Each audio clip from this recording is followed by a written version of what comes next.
আসসালামু আলাইকুম ভিউয়ার্স, আজ করে দেখাবো Eid special beef kacchi biryani recipe. আশা করছি সবাই ভালো আছেন এবং সুস্থ আছেন। আমার বাবার অসুস্থতার জন্য হসপিটালে থাকার কারণে অনেকদিন ভিডিও দিতে না পারার জন্য আন্তরিকভাবে দুঃখিত। শত কষ্টের মাঝেও আপনাদের জন্য নিয়ে আসলাম কোরবানির Eid special beef kacchi biryani recipe. কোরবানির ঈদের সকল মুসলমানের ঘরেই কম বেশি গরুর মাংস থাকে, তাই চাইলেই খুব সহজেই এবার বিফ কাচ্চি বিরিয়ানিটা রান্না করে ফেলতে পারবেন খুব সহজেই। প্রথমে পরিমাণ মতো পানির মধ্যে 1 চামচ লবণ গুলিয়ে দিয়ে দিচ্ছি 1.5 কেজি অর্থাৎ 1250 গ্রামের মতো গরুর মাংস।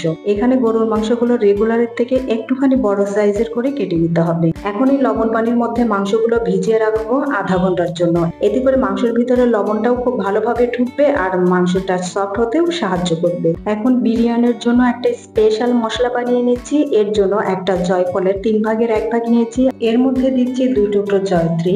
বাজারের কেনা জয়ত্রী জয়ফলের গুঁড়া দিলে 1 চা চামচ করে দিতে হবে। দিচ্ছি 2 চা চামচ পোস্ত দানা, 1 চা চামচ সাদা গোলমরিচ, হাফ চা চামচ শাহি জিরা, 10-12টার মতো কাঠবাদাম আর কাজু বাদাম, যে কোনো এক ধরনের বাদাম দিলেও হবে, আর চীনা বাদাম দিলে 1.5 টেবিল চামচ দিতে হবে। দিচ্ছি 1.5 টেবিল চামচের মতো কিশমিশ আর 4টা সাদা এলাচ। এখন এই সবগুলো মশলা একত্রে বেটে একটা পেস্ট তৈরি করে নিব। আধা ঘন্টা পর মাংসগুলো লবণ পানি থেকে তুলে আমি আরো বেশ কয়েকবার ফ্রেশ পানি দিয়ে ধুয়ে নিয়েছি। এখন এর মধ্যে দিচ্ছি খোসা সহ কাঁচা পেঁপে বাটা 1.5 টেবিল চামচের মতো আর হাফ কাপের মতো টক দই। এখানে কাঁচা পেঁপে বাটা গরুর মাংস সিদ্ধ এবং সফট করতে সাহায্য করবে। যেহেতু গরুর মাংস সিদ্ধ হতে একটু বেশি সময় লাগে, তাই অবশ্যই কাঁচা পেঁপে বাটাটা এখানে দেওয়ার চেষ্টা করবেন। এখন এর মধ্যে দিচ্ছি 1 টেবিল চামচের সামান্য একটু বেশি করে আদা বাটা, রসুন বাটা আর 1 চা চামচের একটুখানি বেশি করে জিরা বাটা, কাঁচামরিচ বাটা। এখানে ঝালটা আপনার পছন্দ অনুযায়ী বাড়িয়ে কমিয়ে নিতে পারেন। এখন এর মধ্যে দিচ্ছি আগে থেকে যে একটা স্পেশাল মশলা বানিয়ে নিয়েছিলাম ওই মশলাটা। তারপর দিচ্ছি 1 টেবিল চামচ শুকনো লাল মরিচের গুঁড়া, 1 টেবিল চামচ লবণ, 1 চা চামচ চিনি আর 1 কাপের মতো পেঁয়াজ বেরেস্তা। চিনিটা এখানে না চাইলে বাদ দিতে পারেন। কাচ্চি বিরিয়ানিটা একটু মিষ্টি টাইপের আমার পছন্দ, তাই দিয়ে নিলাম। এখন সবগুলো মশলা মাংসের সঙ্গে খুব ভালোভাবে হাত দিয়ে মেখে নিয়ে রেস্টে রেখে দিব আধা ঘন্টার জন্য। আপনার হাতে সময় থাকলে 2-3 ঘন্টার জন্য রেস্টে রেখে দিতে পারেন, তাহলে ভালো রেজাল্ট আসবে। তারপর এখানে 6টা আলুর খোসা ছাড়িয়ে ধুয়ে পরিষ্কার করে নিয়েছি। এখন এর মধ্যে সামান্য একটু জর্দার কালার, লবণ আর চিনি দিয়ে খুব ভালোভাবে মিশিয়ে নিচ্ছি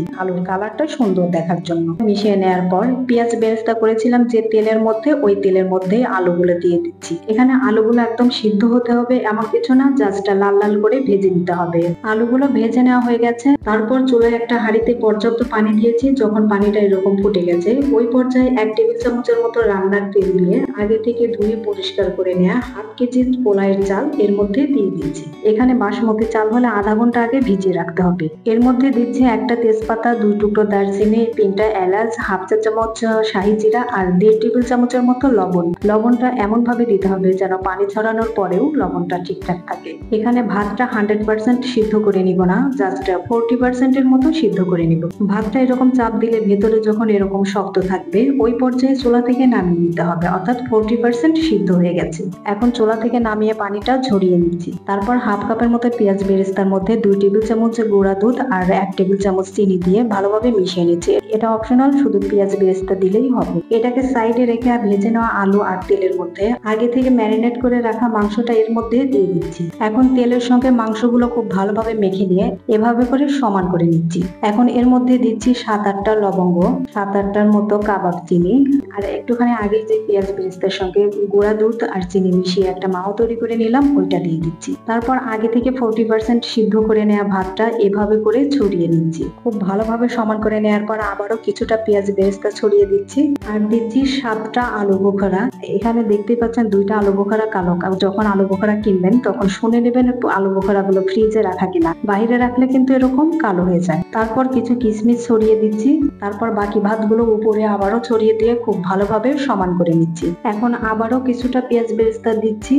তারপর দিচ্ছি 1 টেবিল চামচের মতো কেওড়া জল আর গোলাপ জল একত্রে মিশিয়ে নেওয়া। কেওড়া জল দিলে খুব সুন্দর একটা স্মেল পাওয়া যায়, আপনি না চাইলে বাদ দিতে পারেন। এখন দিচ্ছি 1 টেবিল চামচের মতো পানির মধ্যে সামান্য একটু জর্দার কালার গুলিয়ে নেয়া, বিরিয়ানিটা কালারফুল করার জন্য।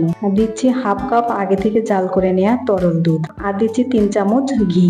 এখন ঢাকনা দিয়ে ঢেকে ঢাকনাটা খুব ভালোভাবে সিল করে নিব, যেন ভেতরের বাতাস বা বাষ্পটা বের না হয়, কারণ এই ভাপেই মাংস সহ সবকিছু খুব ভালোভাবে সিদ্ধ হয়ে যাবে। এখন এই ছিদ্রটাও খুব ভালোভাবে সিল করে নিচ্ছি। এখানে সিল করার জন্য ময়দাটা আমরা রুটি বানানোর জন্য যে যেভাবে ডো তৈরি করি ঠিক সেভাবে করেই তৈরি করে নিতে হবে। সিল করে নেওয়া হয়ে গেছে। এখন চুলায় বসিয়ে আমি প্রথমে হাই হিটে 10 মিনিট রান্না করে নিব। তারপর চুলার আঁচ কমিয়ে একদম লোতে রেখে আমি 1 ঘন্টা রান্না করে নিব। মোট 1 ঘন্টা 10 মিনিট পর আমি ঢাকনাটা খুলে নিলাম। আর দেখতেই পাচ্ছেন বিরিয়ানিটা কতটা ঝরঝরে আর সুন্দর হয়েছে। এখন গরম গরম পরিবেশনের পালা। প্রথমেই দেখিয়ে দিচ্ছি, দেখতেই পাচ্ছেন মাংসটা কতটা সুন্দরভাবে সিদ্ধ হয়েছে, খুব সহজেই মাংসটা ছেড়ে যাচ্ছে। আশা করছি আজকের রেসিপিটাও সবার অনেক বেশি পছন্দ হবে। আর যেহেতু সবার ঘরেই এখন গরুর মাংস আছে, তাই ঝটপট কাচ্চি বিরিয়ানিটা রান্না করে কমেন্টে জানাতে যেন ভুলবেন না। সবাই অনেক বেশি ভালো থাকবেন। আল্লাহ হাফিজ।